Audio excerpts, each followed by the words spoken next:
Hello, welcome to the Oral Health Podcast. So we're back again talking about the daily routine, and we're going to focus on the younger age range. So children, babies, tots, mainly children of school age we're going to discuss. We're going to hear from some lovely volunteers who are going to talk us through what they think about brushing their teeth. We've got Toby and Jake, who you'll hear from in just a little bit. But I've got Karen here, just as I do every single week. How are you, Karen? I'm good, thank you, Sophie. Good. Forward to working with children and animals, maybe. Yeah, well, one and the same. They are lovely, lovely people, and we'll hear from them in a moment. So the first thing I'm going to ask you is, so Toby and Jake, what do you think about brushing your teeth? When do you like to brush your teeth? How often do you brush your teeth? Twice a day, because you do one at night. In the morning you do it before you have breakfast, and then in the afternoon after you have dinner. So you don't always have to have decay. When you brush your teeth, how long do you do it for? 2 minutes to get your teeth clean. We clean our gums as well. We use Colgate. How much do you use when you put it on the brush? How much do you use?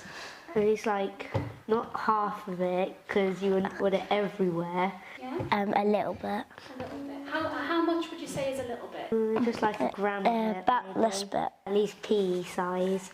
Okay, brilliant. Thank you, boys. And so, Karen, talk us through then the dentally perfect routine for a child in terms of brushing.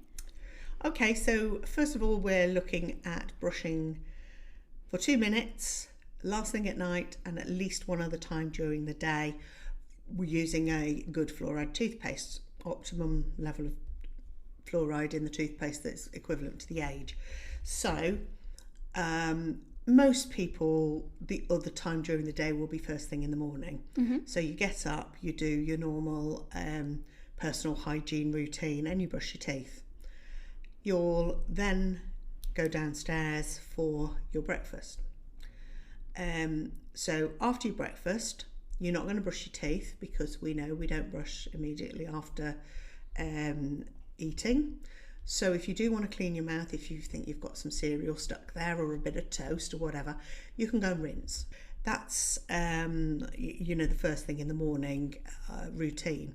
So the fluoride toothpaste that we're looking at is up to the age of 3. We want toothpaste that contains 1,000 parts per million, and we're just going to put a smear of toothpaste on that toothbrush. A child should be supervised to brushing their teeth till they're 7 anyway. Mm-hmm. So give the child a go, you have a go yourself, and you make sure it's done.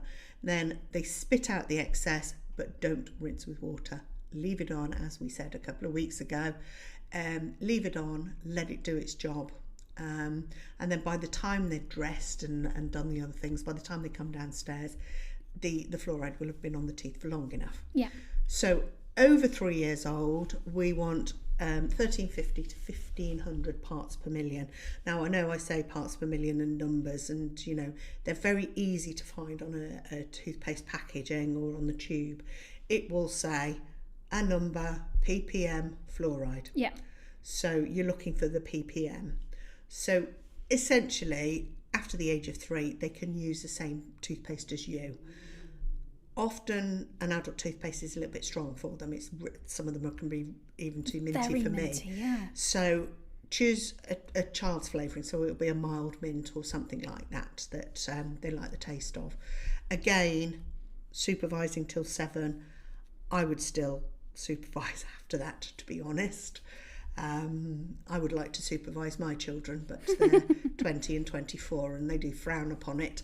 So you're making sure that they've got to every area, basically, and they are actually cleaning their teeth and not pretending. Yeah. So again, spit, don't rinse, go down, have your breakfast, cleanse if necessary with fluoride mouth rinse, which generally they're either age 6 plus or 12 plus.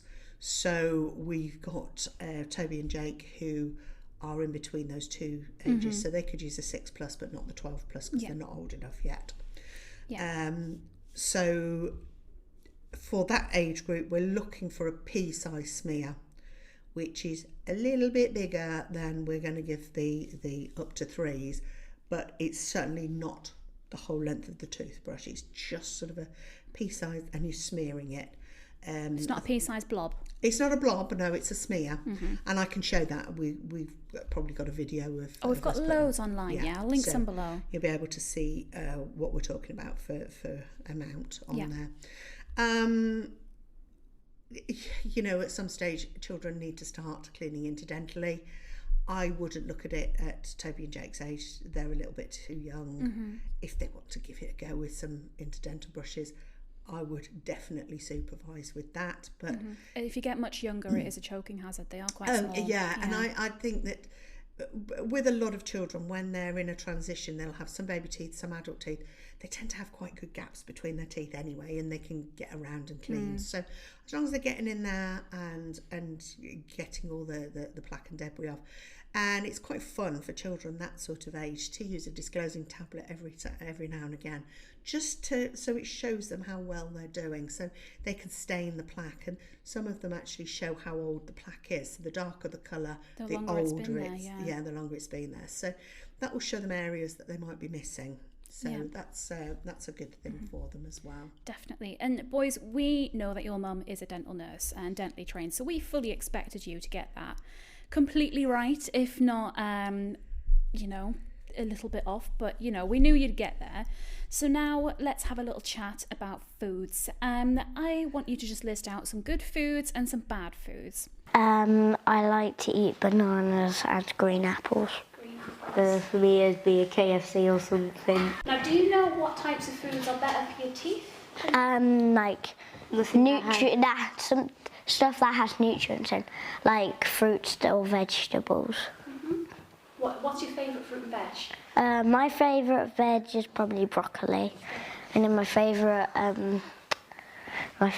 fruit would probably be banana. For me, it'd be like apple or lettuce.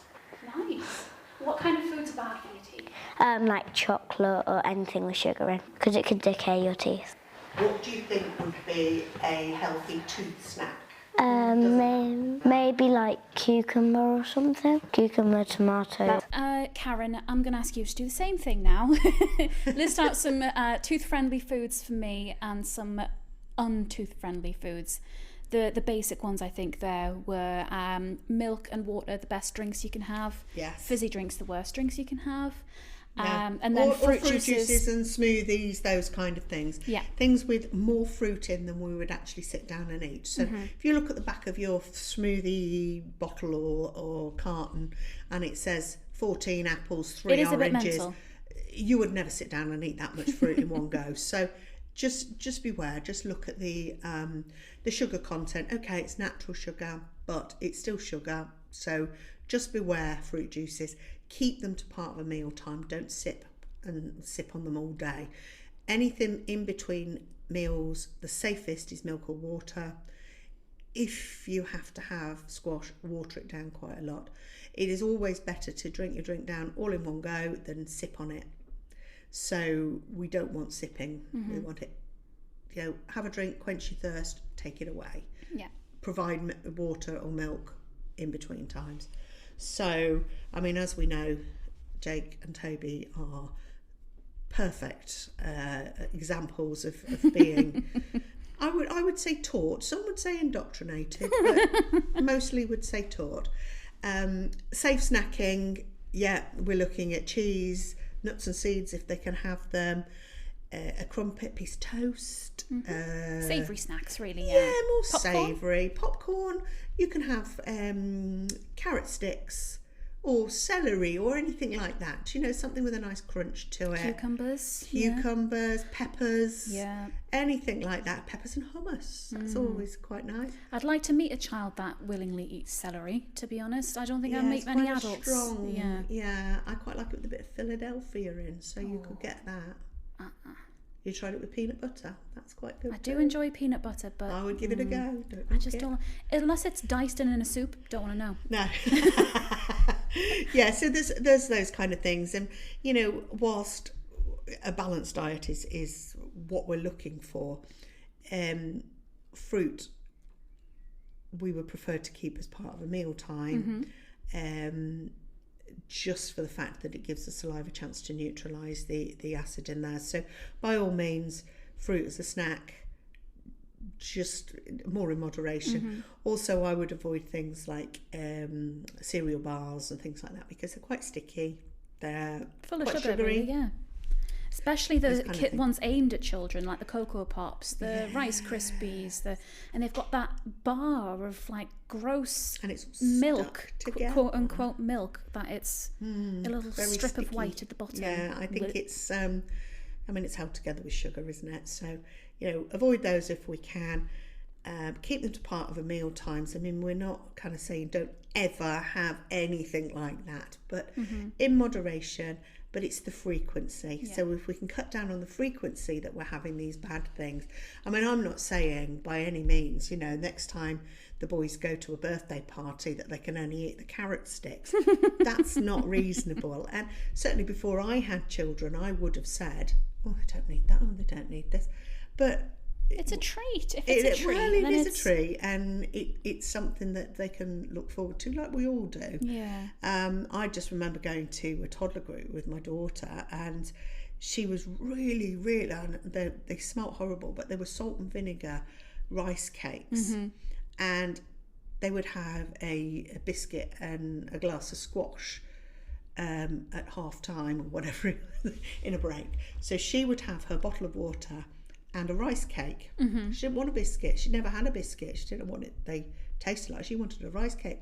And I'd have a queue of children all wanting a rice cake rather than a biscuit. Well, that's different. So yeah. I was like, well, do you know what? Your child doesn't need. It's us saying, oh, having a cup of tea and a biscuit. Oh, the child can have a glass of juice and a biscuit. So they're included. Yeah, exactly. They don't necessarily want it.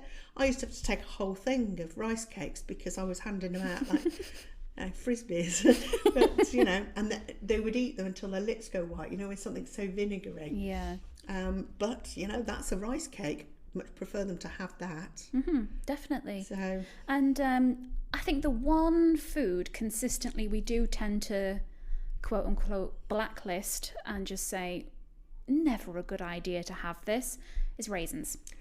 We do, and I've been reading some new research, and apparently they're no more sticky or cause any more dental caries than anything else. Okay. Of the same genre, if you like. So the dried currants and cranberries and sweets and okay. cereal bars and that kind of thing. So I don't know whether we're being demonising raisins for the wrong reason, but I think that we have to kind of relook at what we're, I wouldn't say have it instead of a rice cake or a carrot stick, but I don't think they're necessarily as bad as we've thought. Yeah. So I mean, I'll find out the research for you, and we can add it there, and you can have a read of that. So because I teach people now to never go anywhere near raisins, and when lunch boxes and stuff, I used to always get given a packet of raisins, and I was like, yeah, brilliant. It was like sweets, so I quite liked them, but I think it's all wrong though to take the moisture out of a grape and make it a shriveled dead fly looking thing. I think they're horrible things. So I would much prefer to have the grape cut in half. Joking hazard. I'm going to find that out for you because I've kind of now gone a little bit further nearer the fence. I'm not convinced quite yet, but I'm yeah. And you know what? We always preach to be open-minded and do your own research. And so actually, if we've been wrong about something, let's look into it. Yeah, indeed. Yeah, practice what we preach. That's indeed. The word. Yeah. Yeah. Now, thank you, boys, for getting involved, and thank you, Mum Louise, for forcing them to get involved. It's really, really lovely to see you both. And yeah, next time we'll be back talking about university and the oral health routines at uni. Karen's got a face in her hands for everyone listening. And we're going to be featuring a few more special guests there from Coventry Uni, some students that we know. And so you'll just get to hear a few different voices, and we will see you again in a few days.